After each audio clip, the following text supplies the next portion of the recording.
did the year of living constitutionally, a humble quest to follow the Constitution, how did this come about? Why would you consider this? Well, first of all, thank you, and good morrow, of course. Is that a constitutional greeting? Yes, absolutely. All right, fair enough. And this came about because I wanted to figure out what is in the Constitution. What does it actually say? And I thought it was a timely question because, as you know, our current Supreme Court thinks we should follow the original meaning from 1789. Now, I haven't been watching the news. Is anything going on with it? I recommend it. What a terrible thing. Yeah, so I thought I'm going to try to figure out what that was by getting in the mindset of our founding fathers. Now, as you go back and you revisit sort of the mindset of the founders, are you struck by how human they were? You know, we've deified them to a large extent. But when you learn about them, do you think like, oh, a couple of these guys might be idiots? Like, what was the thought?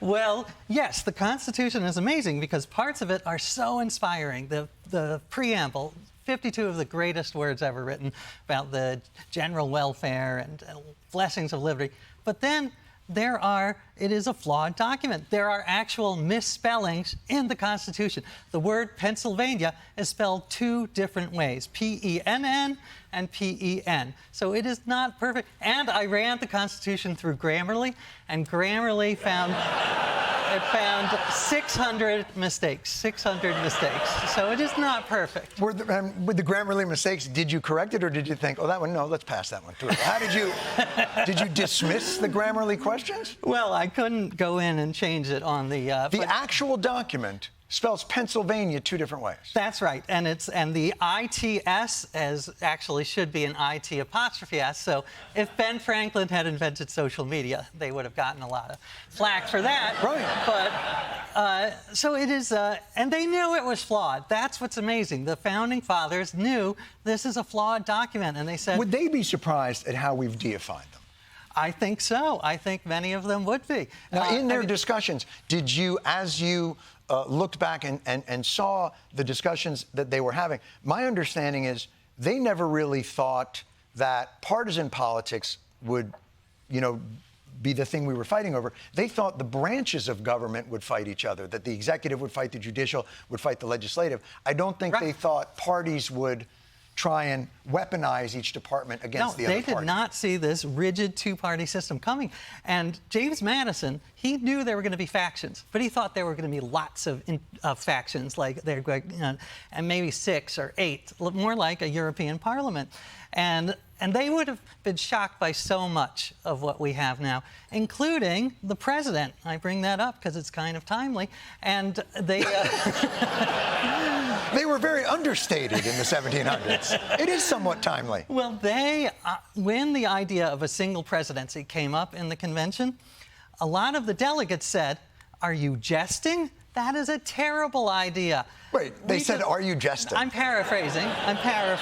Are you jesting? But they said, "We just fought a war to get rid of a king. Why do we want another?" One of them said, "This is the fetus of monarchy if we do this. We should have three presidents, 12 presidents." And almost like the court. The presidency it was more like the court would be similar. Exactly. Not a unitary executive, not a single person. Right. And in the end, it was fought for weeks. In the end, the unitary executive won. But I have to say, that fetus of monarchy comment, I mean, it's not a fetus anymore. It's like a teenager. Right. It is like we are... 200 and some years later. Right. It took a while, but it's here. What do we mistake about them? Now, do you watch the arguments that you see about the founders' intent differently? Does it make you a little crazier knowing what the actual arguments were? Oh, absolutely. I mean, their mindset was so different in so many ways. It was like a foreign country.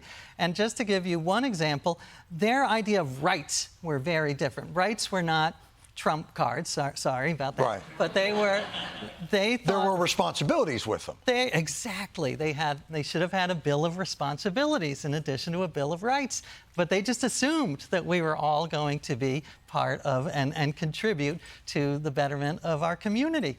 And you saw this all over in the First Amendment, the Second Amendment, and they would be shocked by how focused we are on individual rights, which I love. I love them, but we need the balance. Right.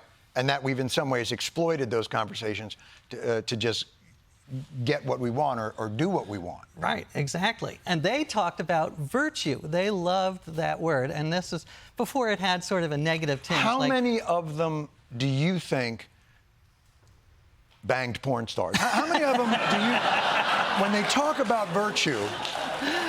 Well, I talked to many constitutional scholars, and I never, none of them had ever said that. But yeah. What about the level of discourse? Because I'm always struck by, you know, even in this situation that we face now with the debate and all that, the gaslighting that occurs, the lack of trust in Americans' instincts or ability to take complex issues and hear about them honestly. Right.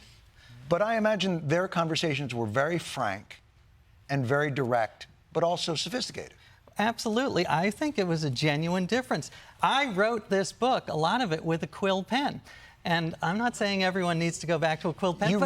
You wrote the book with a quill pen? Yeah, because I was trying to live the Constitution. I had my musket. I carried it around New York. I wrote a quill with a quill pen. Just out of curiosity, do you consider yourself a method writer? Is that what this is? That's exactly it. I love that phrase. Thank you. So you did. So it was a quill pen. And is there something about using the quill that is more deliberate Absolutely. And allows you to think differently? I really believe that. There were no dings and chimes from the internet. I could actually focus and maybe come up with some subtle thoughts. And if the Constitution were written on an iPhone with emojis, that would not be good. Can you imagine with the, you know, all men are created equal, LOL. Like it would have been a nightmare. Nightmare. They loved cold takes, not hot takes. They were Right. all about, let's take a look at the pros and cons. And one of my favorite founding father, Ben Franklin, said at the Constitutional Convention, he said, the older I get, the less certain I am of my own opinions, which I loved. I mean, exactly. And they baked it into the cake as far as they really thought amendments will be necessary. This has to be a document that can change with the consent of the governed. Exactly. Yes? They knew it was imperfect. They said, let's figure out ways to change it. But as you say, they didn't see this rigid two-party system. Now, the last amendment we had was 1992, and I mean, you had to get 2/3 of Congress to agree. You can't get 2/3 of Congress to agree on the color of a green pepper. You know, you just can't. It's impossible. Yeah, because they are reddish. That's a good point. Thank you very much for being. The Year of Living Constitutionally is available now. A.J. Jacobs.